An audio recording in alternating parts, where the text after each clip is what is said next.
First ever factory outlet Mukunda jewellery KPHB Kothapet Khammam సోమ. నమస్తే రమగారు. నమస్తే జయ. రమగారు, చిన్నపిల్లలకి అలానే పెద్దవారు కూడా దిష్టి తగిలితే నల్లతాడు కట్టుకుంటారండి. పిల్లలకైతే మనం 2 చేతులకి 2 కాళ్ళకి కూడా 11 రోజుల లోపు 11 రోజున గుర్తులేదు సరిగ్గా నల్లతాళ్ళు కడతాం. ఈ మధ్య మనం పెద్దవాళ్ళ కాళ్ళకి కూడా చూస్తూ ఉన్నాం. నిజంగా దిష్టికి నల్లతాడు పనిచేస్తుంది అంటారా? దిష్టి అంటే మనం చంటి పిల్లలకి ఏం చేస్తాం, 11వ రోజు కొన్ని ఇళ్లలో 11వ రోజు స్నానం చేస్తారు, కొంతమంది 9వ రోజు స్నానం చేయించే విధానం కూడా ఉంటుంది. స్నానాలు చేశాక పిల్లలకి నల్లతాడు అంటే ప్రతి వాళ్ళు పిల్లాడు ఎంత బాగున్నాడో అన్నా దిష్టి తగులుతుంది. ఏమిటమ్మా పిల్లాడు ఇలా ఉన్నాడు అన్నా కూడా పిల్లలకి ఆ ప్రెషర్ తగులుతుందని ఈ నల్లటి దారం కానీ ఏదైనా ఉంటే డార్క్ కలర్ ఈ నలుపు ఆ నెగిటివిటీని లాక్కుంటుంది అని మనం సాధారణంగా వినేది ఏంటంటే, మనకు తెలుసు మన శరీరం చుట్టూతా ఆరా ఉంటుంది. అవును, మానవ శరీరం చుట్టూతా కూడా కంటికి కనపడని ఒక పల్చటి కాంతి వలయం ఉంటుంది. కళ అంటాం దాన్ని మనం. భలే కళ, లక్ష్మీ కళ ఒకళ్ళల్లో. అవునవును, కనపడుతుందా? అనారోగ్యం వచ్చిందనుకో, ప్రేతకళ పడ్డాడు మనిషి అంటారు. అంటే మరణాసన్నుడుగా కనపడుతున్న ఒక లుక్ వాళ్ళలో వచ్చేస్తుంది. ఆ చుట్టూతా ఉన్న వలయంలో ఉంటుందన్నమాట. అది ఎవరైనా బాగుంది బాగుంది బాగుంది అంటే ఈ వలయానికి తూట్లు పడతాయి. అవునా రమ్మగారు? పడేసరికల్లా ఏమవుతుంది, అది శరీరానికి తగిలేస్తుంది. దానివల్లే మనకి విసుగ్గా ఉంటుంది, అలసిపోయినటువంటి తలకాయ నొప్పి వస్తుంది, మొహాలు వాడిపోతాయి, కళ్ళు మూతలు పడిపోతున్నటువంటి ఆవలింతలు వస్తాయి. కొంచెం కనపడదు. ఒక వయసుకు వచ్చిన పిల్లలు అనుకోండి, వయసు అంటే ఇన్ ద సెన్స్ ఇప్పుడు మా బుడ్డదానిలాగా 7 టపా టపా టపా పడతానే ఉంటుంది. పడిపోతారు, లేకపోతే క్రాంకీగా దేనికో ఒకదానికి నసగా ఏడుస్తారు, సరిగ్గా అన్నాలు తినరు, నిద్ర బాగా పోరు, ఇలాంటివి కనపడతాయి పిల్లల్లో. పెద్దవాళ్లలో ఈ దిష్టి వల్ల ఏంటంటే చికాకు, భరించలేనితనం, ఇన్సోమ్నియా వస్తుంది, నిద్రలేమి కూడా వస్తుంది, విసగట వచ్చేస్తుంది, ఒంటికి ఏదో ఆపాటం, అంటే పని చేయగలిగినట్టు ఉండదు, ఒంటికి ఏం ప్రాబ్లం ఉండదు, కానీ వీళ్ళు పని చేయలేనట్టుగా అనిపించేస్తుంది, బద్ధకం వచ్చేస్తుంది. మనం కనుక ఇలా ఉప్పు కానీ ఏదైనా చుట్టూతా తిప్పామనుకో, ఈ చుట్టూతా ఉన్న ఆరా ఉంది కదా, అది పుల్ అవుతుంది, అది లాగపడుతుంది.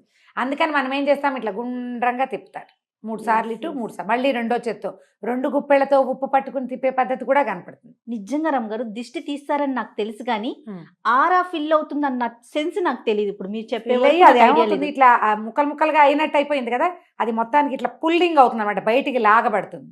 దాంతో ఏమవుతుంది, శరీరానికి రక్షణ లభిస్తుంది. మన విధానం ఇది సైన్సా ప్రూఫా నన్ను అడక్కు, నాకు తెలియదు. మా పెద్దవాళ్ళు చెప్పే విధానం అంతే కదా, పెద్దల నుంచే కదా అన్ని మనకి. ఆరా పుల్లింగ్ అయ్యేసరికల్లా ఏమవుతుంది, మనుషులకి ఉత్తేజం వస్తుంది. మళ్ళీ ఆ ఆరా ఎంత కలర్ఫుల్ గా ఉంటుందో మనుషులు అంత బ్రైట్ గా ఉంటారు. కొంతమంది ముక్కు మొహం అన్ని చక్కగానే ఉంటాయి, అంత మనుషులు బాగుంటారు, కానీ వాళ్ళలో కళ ఉండదు. ఈ ఆరా డల్ గా ఉందన్నమాట. ఒకళ్ళు సామాన్యంగా ఉంటారు కానీ అందరినీ ఆకర్షిస్తారు. వాళ్ళలో అంటే వాళ్ళ లోపల ఉన్న తత్వాన్ని బట్టి ఆరా ఇంకా బ్రైట్ అవుతుంది. మామూలుగా అందరికీ ఉంటుంది, లోపల చాలా ఉత్సాహవంతులు, ఇతరులకి సహాయం చేసేవాళ్ళు, ఏ చెడు ఆలోచనలు ఉండవు, స్వార్థపరులు కాదు, మంచి లక్షణాలు ఉన్నాయనుకో, ఆత్మ అద్భుతమైంది వాళ్ళది. అది ఆత్మ సౌందర్యమే ఈ శరీరానికి బయట ఫిల్లింగ్ అవుతూ ఉంటుంది అనమాట. అందరికీ ఉంటాయి, అందులో ఫిల్ అయ్యే రంగుల్ని బట్టి కళ వస్తుంది. మనం ఈ తిప్పేది ఈ కట్టేది దానికోసమే. ఈ నల్ల తాడు కట్టుకున్నాం అనుకో, ఏదైనా వచ్చిన మన మీదకి వచ్చినటువంటి చెడు దృష్టి, చెడు ఆలోచన ఈ తాడు లాగేస్తుంది. ఈ తాడుని ఎక్కువ రోజులు ఉంచారు. చంటి పిల్లలకి మొలతాడు కడతామా, నెల మార్చేస్తుంటాం. ఈ పిల్లలకు కట్టిన తాళ్ళు కూడా కొన్నాళ్ళకి మాసిపోతే తీసేస్తాం. అవునవును. తర్వాత కాలికి కట్టుకుంటే అది కూడా 3 ముళ్ళు వేసి ఒక నల్లతాడు. రెగ్యులర్గా ప్రజల్లోకి వెళ్ళేవాళ్ళు, తరచుగా ఏదో డల్ అయిపోతున్నాం మనం, ఏమి అనారోగ్యం లేదు, ఏమిటో డల్గా ఉంటుంది, వాళ్ళు కూడా ఒక నల్లదారం తీసుకోవటం, 3 ముళ్ళు వేయటం దానికి, ఆ తాడుని కాలికి కట్టుకోవటం. అది కనిపించినా కనిపించకపోయినా ఎవరో ఒకళ్ళకి కనపడినా సరిపోతుంది. కాటుకు పెడతాం, చుక్కలు పెడతామా, కొంతమంది పిల్లలకి ఇక్కడోటి ఎన్ని చుక్కలు పెడతారో, అది కాల్లో ఒకటి, అవునవును, ఇవన్నీ పెట్టుకుంటామా. ఇవన్నీ ఏంటంటే దాన్ని తీసుకుంటాయన్న నమ్మకం. తీస్తాయా తీయవా అనేది వేరే కదా. మన నమ్మకం, అది మన నమ్మకం. అయితే ఈ నల్లతాడుని ప్రతి నెల మార్చుకోవాలి. నిన్న కొత్త అమావాస్య వెళ్ళింది కదా, ఏది మన ఉగాది పండగకి ముందు రోజు, ఆ రోజున ఇంటికి కట్టిన దిష్టి గుమ్మడికాయలు కడతామా, అవును, అవి కూడా మార్చుకుంటారు. సంవత్సరం అంతా ఉంచుకున్నా కొత్త అమావాస్య రోజున తీసేయటం, మళ్ళీ ఫ్రెష్ కాయలు పెట్టుకుంటారు. అవన్నీ కూడా మనకి ఈ నరదృష్టిని నివారించడానికి. మనము మనుషులమే కదా, మనం కూడా చూస్తాం కదా, మన కంటికి కూడా అలా అవుతుందంటే నరుడి కంటికి నల్లరాయి పగులుతుంది. అందులో నరుడులో నువ్వు ఉన్నావు, నేను ఉన్నా, కెమెరామెన్ మహేష్ కూడా ఉంటాడు, అందరూ ఉంటారు. మనమే ఎంత బాగుందో ఎంత బాగుందో ఎంత బాగుందో అంటే మనకు అది గుర్తొస్తూ ఉంటుంది. లేకపోతే బాగోలేదని ఏమిటో వాళ్ళు అలా ఉన్నారు అదే గుర్తొస్తుంది. అవును అవును. మన ప్రెషర్ వాటి మీదకి వెళ్ళిపోతుంది. నల్లతాడు లక్షణంగా కట్టుకోవచ్చు, పిల్లలకి కట్టచ్చు. మనం కాశీదారాలు, దేవుడి తాళ్ళు అవి కట్టుకుంటాం తాయెత్తు. 3 రోజులే వాటి లైఫ్. 3 days కట్టుకోవాలని చెప్తారు. 3 రాత్రులు మనతో అది నిద్ర చేస్తే తర్వాత ఇంకా దానికి శక్తి ఉండదని చెప్తారు. ఈ తాడు కట్టుకుంటారు, అలాగే ఉంచుకుంటుంటారు. అవి మురికిగా అయిపోయి దరిద్రంగా ఏడుస్తాయి. అవును, మురికిగా ఉంటాయి, పనిచేస్తాయా. 3 days కట్టుకోవాలి. నల్లతాడు అయితే మాత్రం ఒక నెల. ఈ నల్లతాడు మనమే స్వయంగా కట్టం. దేవుడివి ఆ ఊరు నుంచి తెచ్చిన కాశీదారాలు అవి కాదు కదా. మనం 3 ముళ్ళు వేస్తే ఒక నెల రోజులు అమావాస్య నాడు ఊడదీసి మళ్ళీ అమావాస్య నాడు కట్టుకోవచ్చు. నల్లది మొలతాడు దొరుకుతుంది కదా అమ్మగారు, అది కట్టుకోవచ్చు. కాటన్ తాడైతే ఊడిపోకుండా, నైలాన్ థ్రెడ్ వస్తుంది తెలిసే ఊడిపోతుంది. కాటన్ తాడు అనుకో దాని ఈజీ ఏంటంటే, ఇప్పుడు మధ్యలో 3 ముళ్ళు వేసామో 2 కొసలకి 2 ముళ్ళు వేసి పెట్టుకున్నాం అనుకో, మనం ఆ రెండింటిని మూడేసి ఇంకా ఊడిపోవు.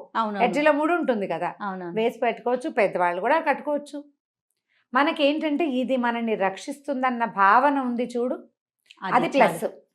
అది మనకి ప్లస్ అవుతుంది. అవునవును. ఇది ఇప్పుడు ఫ్యాషన్ గా కూడా కట్టుకుంటున్నారు కదా. మరి ఏమి ఫ్యాషన్ గా చేసేటప్పుడు పెద్దవాళ్ళు చెప్పింది చేయడానికి మనకు ఓవర్ యాక్షన్ చేసుకోవచ్చు కదా. ఆఫ్ స్క్రీన్ అయితే వేరే మాట వాడేవారేమో. ఆఫ్ స్క్రీన్ అయితే ఇంకో మంచి పదం వాడేదాన్ని. నిజంగానే మనం కాదు జయ, ప్రతిసారి పాత పద్ధతిని ప్రశ్నిస్తాం. ఫ్యాషన్ ని ఎందుకు ప్రశ్నించము? మనం అసలు ప్రశ్నించము, మనకు తెలిసిన తెలియకపోయినా అడాప్ట్ చేసేసుకుంటాం దాన్ని. ఫ్యాషను అంతే, అది ఫ్యాషన్. చింకి గుడ్డలు వేసుకోవటం, అక్కడ ఇక్కడ చిల్లు ఉండవు, భుజాల మీద చిల్లు ఉంటాం, మోకాళ్ళ దగ్గర ఇంతంత మేర చిరిగిపోవటం. నిజానికి చిరుగుడ్డలు కట్టుకున్న వాడి దగ్గర లక్ష్మీదేవి ఉండదు. భర్తృహరి దగ్గర నుంచి ఆరి చాణక్యుడి వరకు నెత్తి నోరు కొట్టుకుని చెప్పారు మనకి. కానీ మనం చింపి మరీ కట్టుకో, అదే స్టైల్ గా. ఇక్కడ ఉంటాయి, ఇక్కడ కూల్ షోల్డర్స్, ఏమిటో కూల్. మనదేమి ఇంకో ఇది వేడి దేశం అని, ఏమైనా ఆఫ్రికాలో ఉన్నామా మనం? హైదరాబాద్కి కూల్ షోల్డర్స్ అవసరం ఉన్నాయి? ఏం అక్కర్లేదు. సమ్మర్లో కాదు, ప్రతి కాలంలోనూ వేసుకుంటాం మనం. మనకు అవసరమే లేదు. ఫ్యాషన్ ని ప్రశ్నించము, పద్ధతిని ప్రశ్నిస్తాం. ప్రశ్నలు మానేయండి, కుశంకలు మానేయండి. మీ అమ్మగారు తాడు కట్టుకుంటే బాగుంటుంది అని చెప్తే కళ్ళు మూసుకుని కట్టుకోండి. ఆచార వ్యవహారాల్ని కొనసాగించాలండి, అంతే. నో ప్రశ్న, అంతే. రైట్ రామ్ గారు, నమస్తే. నమస్తే జయ.